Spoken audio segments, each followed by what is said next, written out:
A trunk, a dismembered body, and the chilling claim of a lustful man, this gruesome mystery shocked India in its early post-independence years, a time when the nation was rebuilding itself and redefining its future. What started as an ordinary train journey spiraled into a tale of obsession, betrayal, and murder that would leave the nation reeling. When we think about Indian railways, it's not just about transport.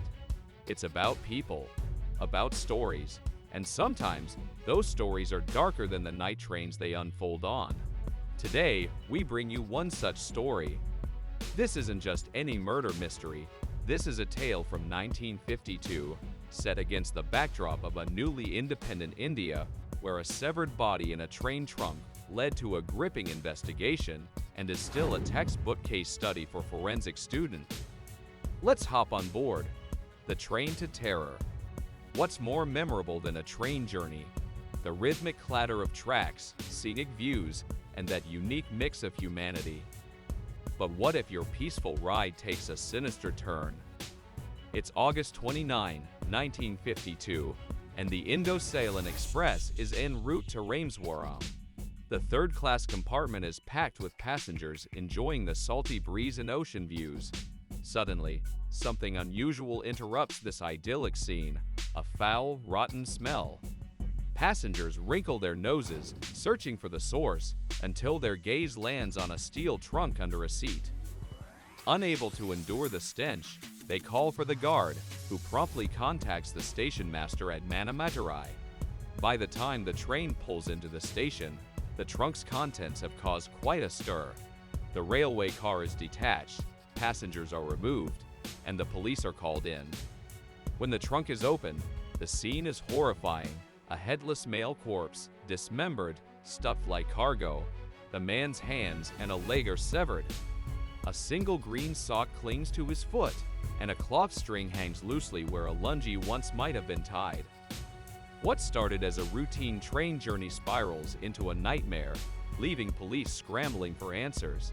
The body in the trunk is a gruesome clue, but it's just the beginning of a case that would challenge the fledgling Indian forensic system. Piecing together the puzzle. In the 1950s, India's forensic capabilities were still in their infancy. So when a severed head appeared 500 kilometers away from the body, how did investigators connect the dots? Fast forward to September 1, 1952.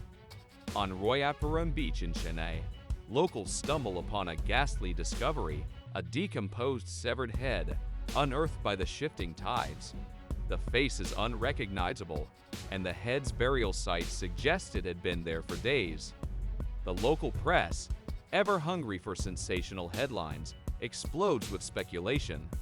Could this head be linked to the body found days earlier on the Indo-Ceylon Express?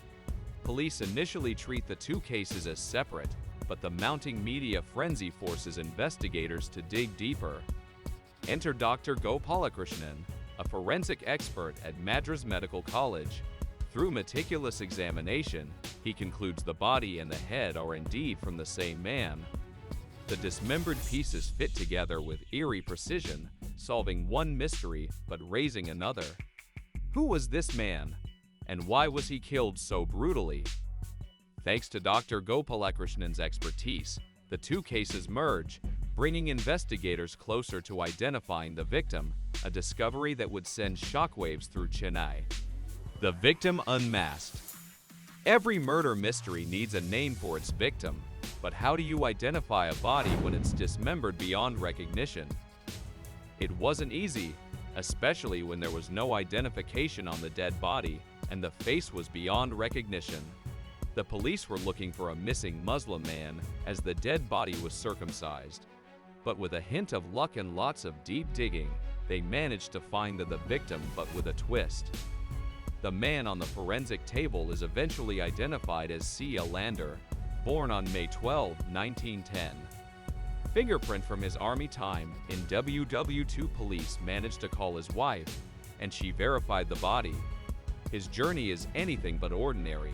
A college graduate and World War II veteran, Alavandar served as a subdivisional officer in the British Indian Army.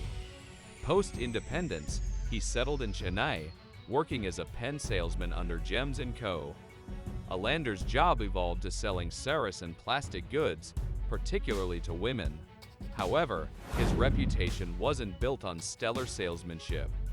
It was built on something far darker, his promiscuity. Known as a local Casanova, Alandar's charm was a double-edged sword. While his gifts of luxurious fountain pens and installment plans for saris won over many women, his actions often crossed ethical lines. He was always surrounded by women. He even underwent circumcision to improve his performance, and over time, his obsession with women's bodies grew, eventually leading him to coerce and threaten women into bed, especially those who couldn't pay their installments. Alandar's wife, however, remained oblivious to the double life he led, or perhaps she chose to ignore it. But when Alandar didn't return home on August 28, 1952, his disappearance couldn't be ignored. His employer, Chetty, grew concerned after Alandar missed work and visited his home. Learning that Alandar hadn't come home, the family filed a missing persons report. Alandar wasn't just missing, he was murdered. And while his philandering lifestyle may have won him many lovers, it also earned him enemies, one of whom might have sought deadly revenge. A mysterious couple. When the police traced Alandar's last known interactions, they stumbled upon a peculiar couple, Devaki and Prabhakar Menon. Who were they, and why did their names keep popping up? Investigators discovered that Alandar was last seen with a woman named Devaki Menon. When questioned, Alandar's wife admitted she knew Devaki and even visited her home on Cemetery Road in Royapuram to see if her husband was there or not. Both husband and wife strongly denied even meeting the victim that day. This claim unraveled when Alandar's dismembered body was identified. Suspicion fell squarely on the Menons, especially when police visited their home only to find it vacated. Adding to their suspicions, bloodstains were discovered inside the house, and a 13-year-old servant confirmed the trunk found on the train belonged to Prabhakar. The final clue? The Menons were attempting to flee to Bombay, a peculiar move for a seemingly ordinary couple with stable jobs in Madras. With the help of Bombay police, investigators tracked the Menons down. At the time of their arrest, Prabhakar was wearing a fountain pen identical to those Alandar sold. The Menons weren't just suspects, they were key to solving Alandar's murder. But why would an unassuming couple kill a man so brutally? The breaking point. What drives seemingly ordinary people to commit unimaginable acts? Sometimes love, anger, and betrayal form a deadly cocktail, turning everyday individuals into characters straight out of a crime thriller. Devaki Menon, an educated woman who moved to Madras in the 1950s to promote social work, met C. Alandar in 1951. Their casual relationship soon turned into an affair, but when Devaki asked him to marry her, she discovered that Alandar was already married, had children, and was addicted to opium. Despite refusing to marry her, Alandar continued to manipulate and threatened Devaki, maintaining his hold over her while continuing his womanizing ways. She eventually ended the relationship after realizing the man she loved was a serial cheater. However, Alandar continued to harass her, even after her marriage to Prabhakar Menon in 1952.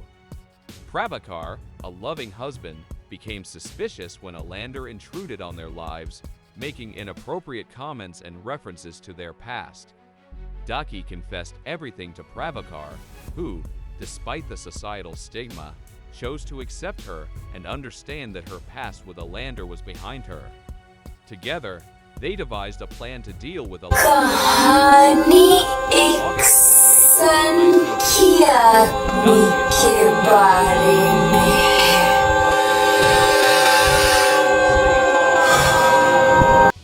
In August 1952, Devaki lured Alandar to her home under the pretense that her husband was out of town. Shortly after his arrival, Alandar, under the influence of opium, became aggressive and tried to force himself on her. At that moment, Prabhakar, Devaki's husband, revealed himself. Together, they overpowered Alavandar, tying him to a chair. However, when Alavandar regained consciousness, he began hurling degrading insults at Devaki, further enraging the couple and escalating the already tense situation. In a mix of rage and protection, Prabhakar attacked and killed Alavandar using a Malabar knife. The couple dismembered his body, hiding the head at a beach and sending the torso in a trunk via train. This brutal act shocked the nation, leaving people questioning whether it was a crime of passion or premeditated revenge. The law closes in. But what happens when the law catches up to a couple who tried to take justice into their own hands? The Menons might have thought they could outsmart the system, but the truth has a way of surfacing. It didn't take long for authorities to piece together the timeline. Aided by eyewitnesses, Alavandar's boss, who saw him leave work, the rickshaw driver, who took him to the Menon's home, and even the Menon's teenage house help, who overheard incriminating conversations. The police apprehended the couple as they tried to escape to Bombay. Their trial became one of the most sensational cases of the time, with mobs gathering outside the courthouse to either condemn or support the Menons. The prosecution argued that the murder was premeditated, pointing to the couple's calculated disposal of the body and attempts to cover their tracks. The defense, however, painted a different picture, a couple pushed to the edge by Alavandar's harassment. They described the events as a crime of passion, fueled by Alavandar's assault on Devaki and his provocative behavior. The defense leaned heavily on the cultural context of the 1950s, where a woman's past relationships were often weaponized against her, and argued that the Menons acted out of desperation. Forensic evidence became a key part of the trial, with Dr. Gopalakrishnan's groundbreaking work on Alavandar's remains providing crucial insights. Despite the defense's arguments, the weight of evidence, including bloodstains at the Menon's home and Alavandar's blood on their clothes, sealed their fate. The court found both Devaki and Prabhakar guilty.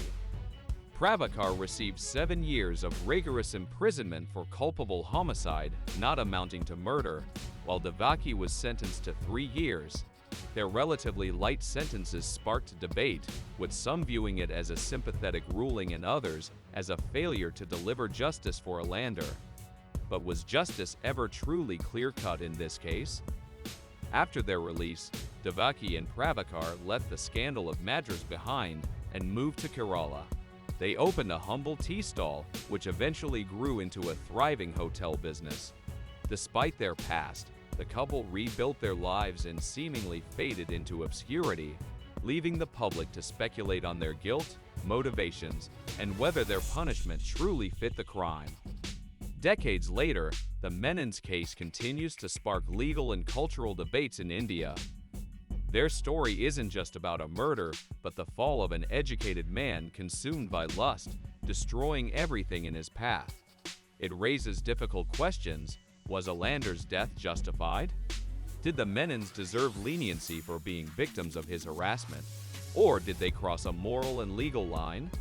Driven by love, anger, and revenge, the Menons' actions were both provoked and deliberate. While Alavandar was far from innocent, his gruesome end leaves the court of public opinion divided even today. So we leave you with this. What do you think? Were the Menons justified in their actions, or did they take justice into their own hands and go too far? Let us know in the comments below. And remember, stay safe, stay curious, and stay crazy.